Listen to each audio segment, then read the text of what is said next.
Sarmasın senden başkası, kollarım hep bomboş kalsın. Her anım nefesim sensin, senden bir başkası yalan. Seni yazmışım kalbime, hiç kimseler silemez ki. Kapattım gönül kapımı, hiç kimseler giremez ki.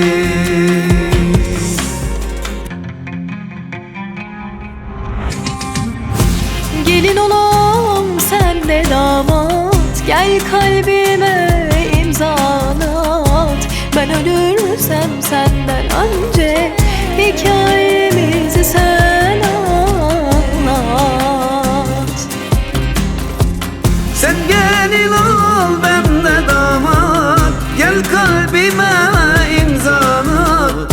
Ben ölürsem senden önce hikayemizi sen anlat.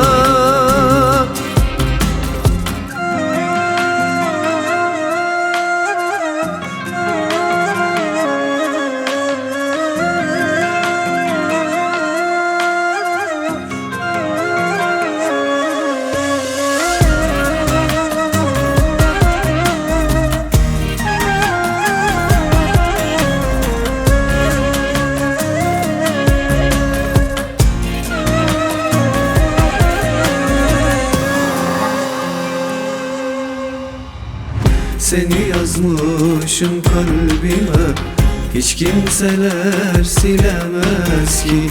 Kapattım gönül kapımı, hiç kimseler giremez ki.